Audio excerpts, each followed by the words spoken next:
R3.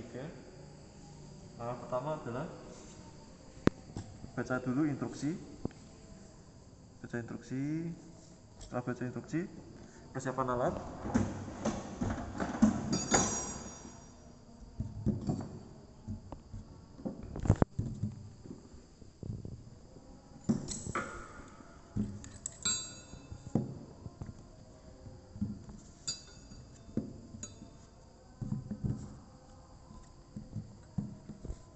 Diusahakan penataan alat dengan rapi.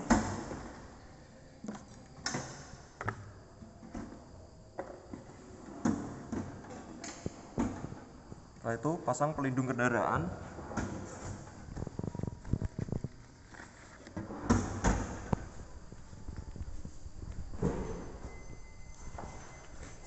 Pasang persneling cover, steering cover, floor mat, seat cover,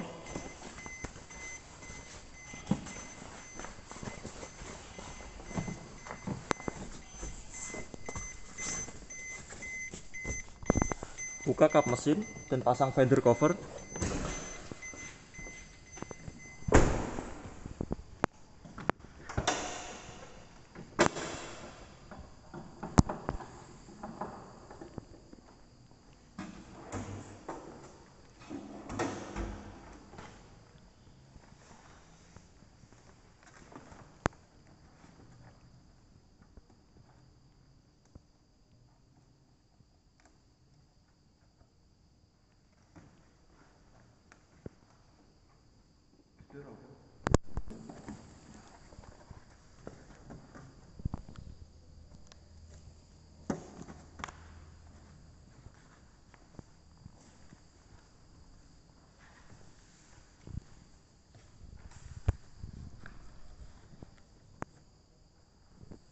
Setelah itu lakukan pemeriksaan baterai,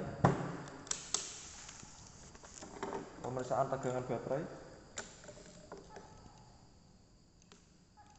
Full merah pada positif dan yang hitam pada negatif.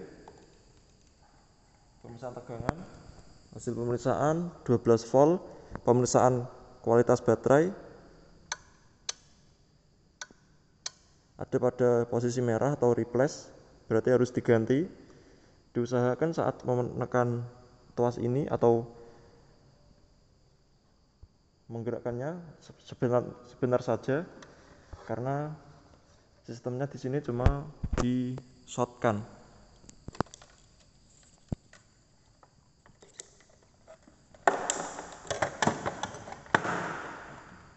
Lalu pemeriksaan kotak baterai. Kotak baterai baik, tidak ada keretakan, tidak basah, berarti bagus. Pemeriksaan full baterai atau terminal baterai masih bagus. Pemeriksaan ketinggian elektrolit baterai di atas lower level atau sedikit di bawah upper level. Kesimpulan, elektrolit baterai bagus. Setelah itu buka tutup baterai.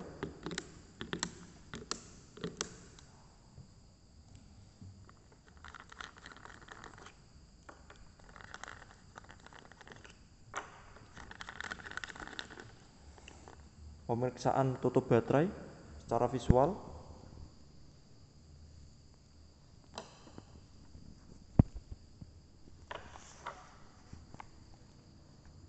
Tutup baterai tidak ada bocor, tidak ada rusak atau bolong. Kesimpulan, tutup baterai bagus. Lalu pengukuran berat jenis baterai menggunakan hidrometer. Ukur berat jenis baterai.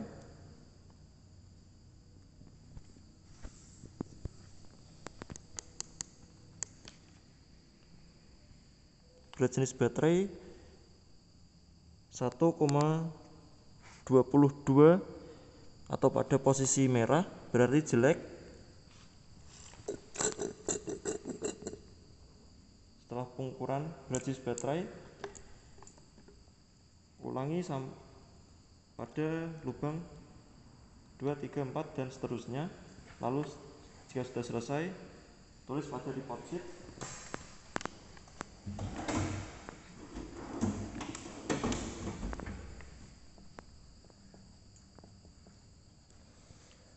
Sampai lubang ke-6. Lalu simpulkan kesimpulan baik atau jelek. Jika tadi pada posisi merah berarti jelek, centang pada posisi jelek. Lalu selanjutnya pemeriksaan tutup radiator. Jika mesin dalam kondisi panas, usahakan memakai kain majun yang basah. Putar sedikit tutup radiator hingga terdengar suara jes seperti membuka tutup minuman soda. Lepas tutup radiator.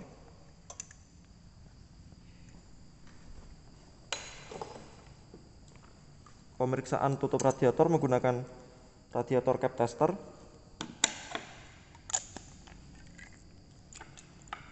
Standar pengukuran 1,1 kg force per cm.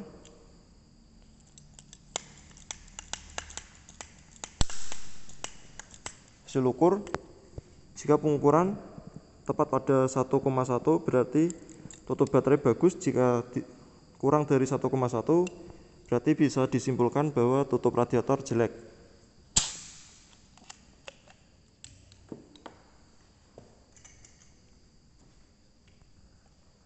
Maaf, tadi lupa untuk menutup kembali tutup baterai. Kita tutupkan kembali tutup baterai. Oke, setelah ditutup dan dikencangkan dengan tangan saja, mengencangkannya. Lalu ini bisa ditaruh bawah saja agar tidak mengganggu dan tidak membahayakan. Lalu setelah itu pengecekan kebocoran radiator menggunakan radiator cap tester dengan standar penekanan 1,3 kg force per cm.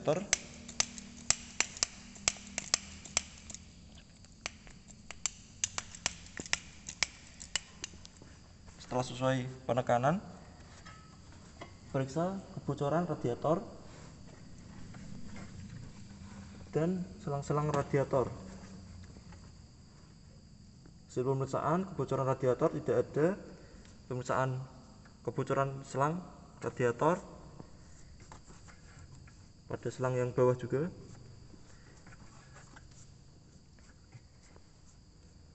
Jika diperiksa selang radiator tidak ada kebocoran, simpulkan selang radiator bagus.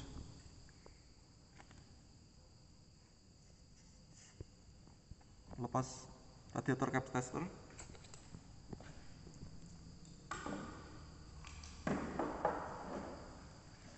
Pasang kembali tutup radiator. Lalu langkah selanjutnya adalah membersihkan saringan udara. Lepas dulu saringan udara dengan membuka klip 1 dan 2, harusnya di sini ada. Lalu lepas saringan udara. Lalu bersihkan menggunakan tekanan angin atau air gun.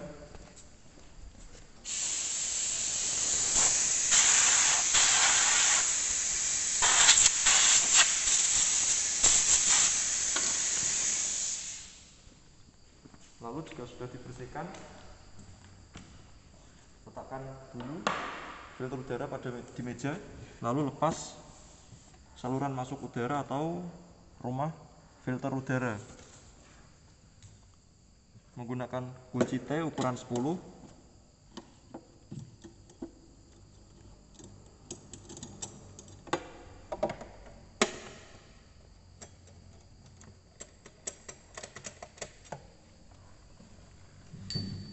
Lalu buka klip.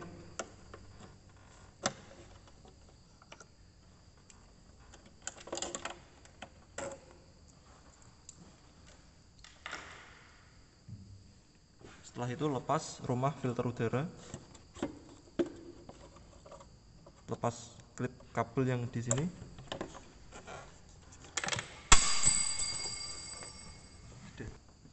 Oke, langkah selanjutnya adalah kita mencoba untuk menyalakan mesin.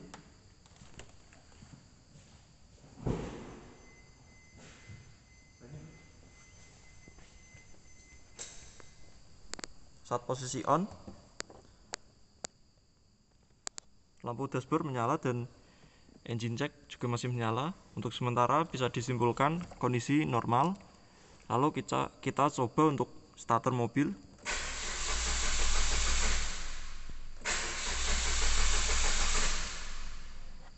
Setelah pemeriksaan, starter mobil menyala tetapi mesin tidak bisa hidup.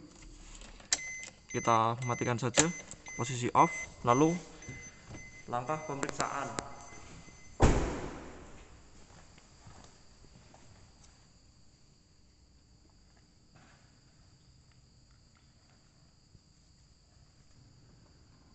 Syarat mesin hidup adalah adanya tekanan kompresi, pengapian, dan suplai bahan bakar. Kali ini saya akan mencoba untuk memperbaiki atau memeriksa sistem suplai bahan bakar. Pertama kita buka dulu, tutup fuse box-nya. Kita lihat diagram sistem fuel pump atau suplai bahan bakarnya.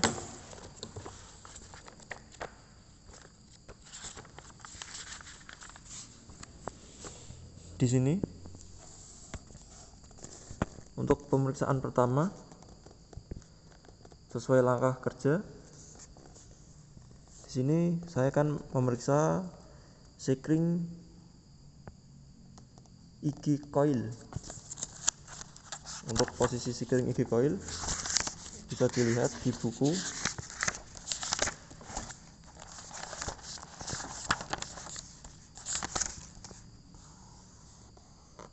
Di sini igi coil nomor 13. Nomor 13. Berarti di fuse box di bawah dashboard mobil atau setir mobil.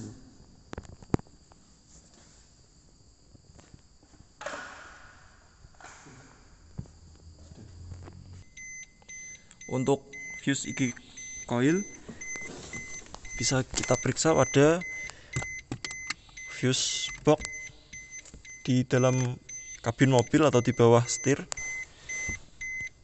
Untuk posisinya selain bisa dilihat dari buku manual, bisa juga dilihat dari tutup dari fuse box ini.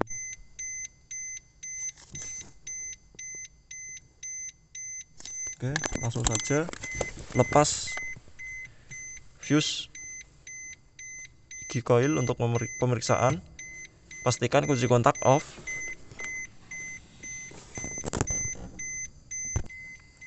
Lalu pemeriksaan yang kita lakukan adalah memeriksa tegangan pada input fuse engine coil. Kita menggunakan tahanan volt. Oh ya, kalibrasi dulu.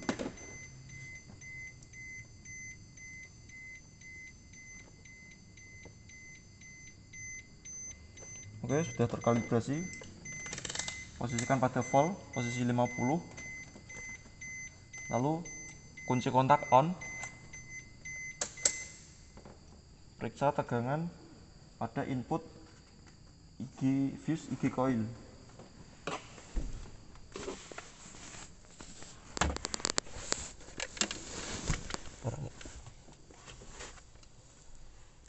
Kabel hitam dapat massa dan merah dapat terminal input fuse igi coil.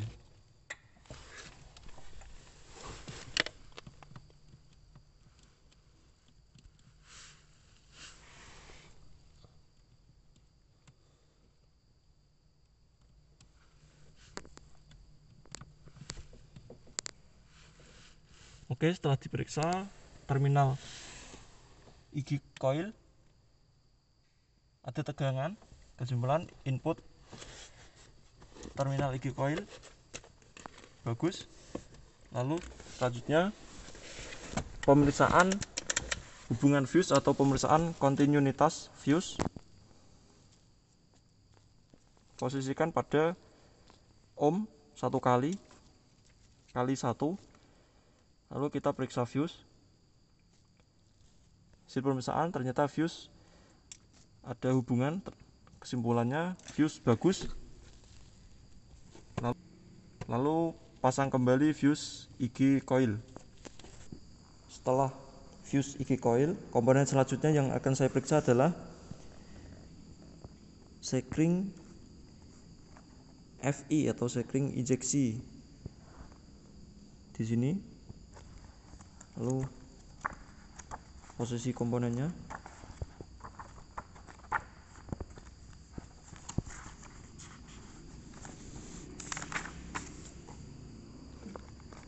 Nomor 42 pada fuse box bagian depan. Posisinya di sini.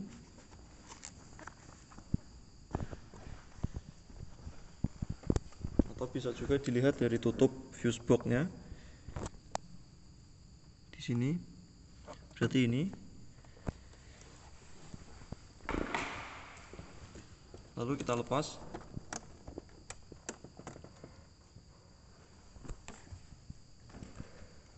Pertama, periksa tegangan input pada fuse FI atau fuse injeksi. Posisikan pada volt 50 dan kunci kontak on.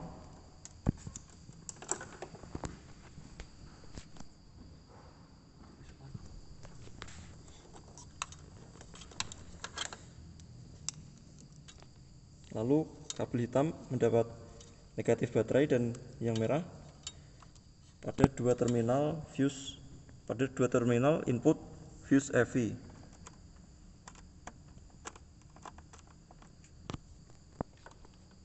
Hasil pemeriksaan ternyata hanya salah satu terminal pada input fuse FI yang mendapat tegangan. Selanjutnya, lebih baik matikan dulu kunci kontak atau posisikan pada posisi off. Usahakan jika memasang atau melepas fuse, kunci kontak pada posisi off.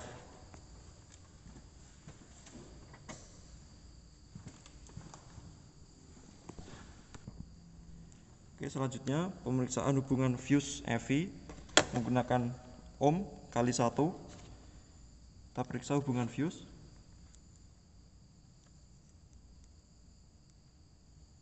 Ternyata fuse tidak ada hubungan. Jika dilihat secara visual, fuse FI 15 ampere terputus. Langsung saja ganti fuse FI.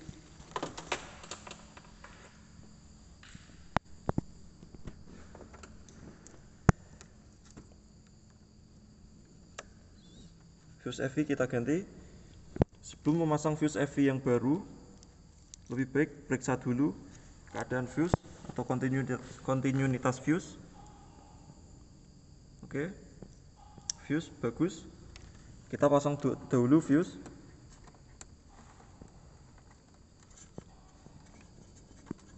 Lalu komponen selanjutnya yang akan saya periksa adalah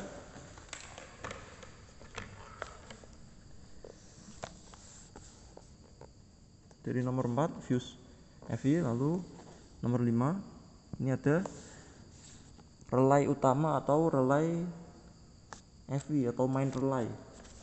Langsung saja kita periksa. Posisinya ada di sini. Kita lepas.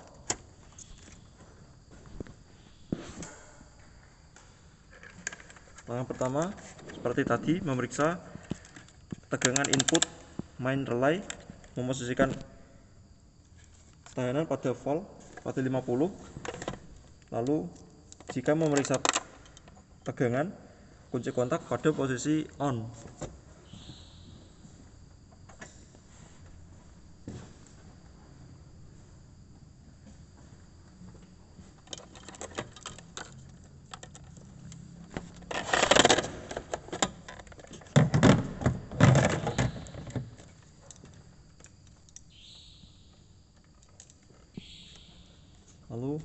kabel hitam dapat negatif baterai, kabel merah pada input main relay. Hasil pemeriksaan,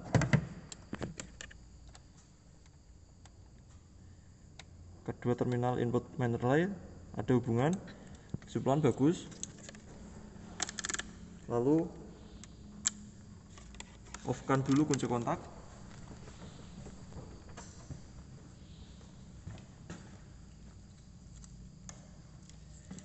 Selanjutnya pemeriksaan relay menggunakan kabel jumper. Pasang kabel jumper.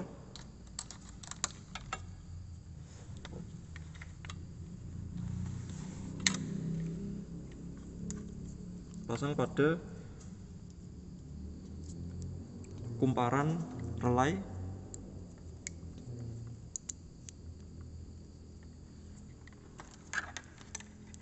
Lalu menggunakan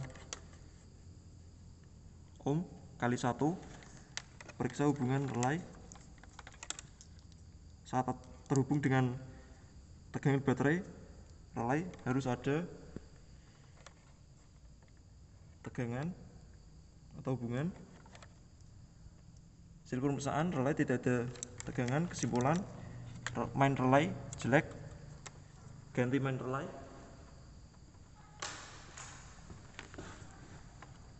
Periksa ulang, periksa kembali main relay yang baru.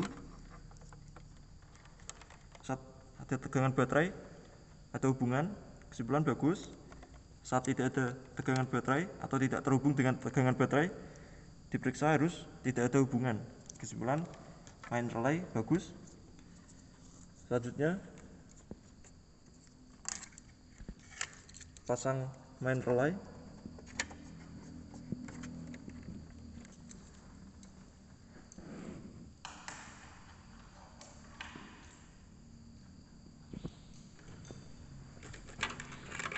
Lalu kita periksa kembali tegangan pada fuse EV, posisikan pada volt 50, kabel hitam negatif baterai, kabel merah pada terminal fuse EV. Setelah pemeriksaan, ternyata kedua terminal fuse EV sudah ada tegangan. Bisa disimpulkan bahwa fuse EV bagus atau rangkaian sudah bagus. Kita periksa dulu untuk menyalakan mesin.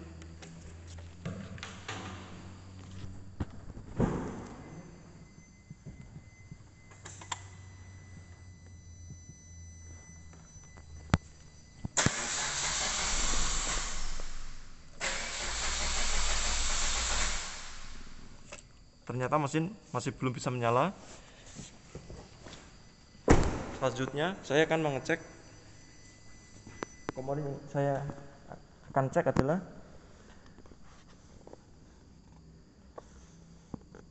relay full pump. Posisi di sini bisa dilihat di buku. Saya lepas. Lalu saya akan melakukan pengecekan. Pengecekannya sama seperti relay main relay tadi. Setelah pengecekan dan relay sudah saya ganti, ternyata tadi relaynya terputus. Lalu saya pasang kembali relay fuel pump, kunci kontak posisi off. Lalu saya akan periksa kembali untuk menyalakan mesin.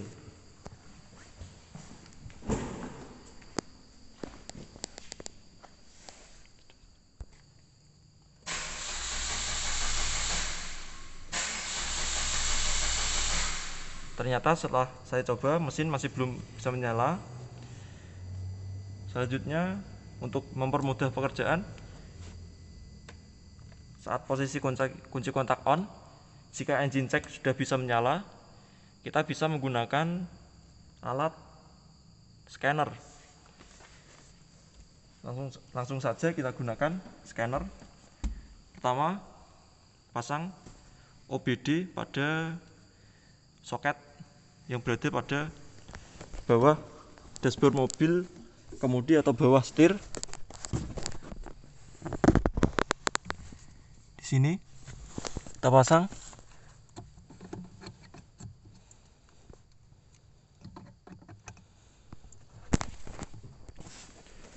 Untuk melakukan scan, kunci kontak harus posisi on.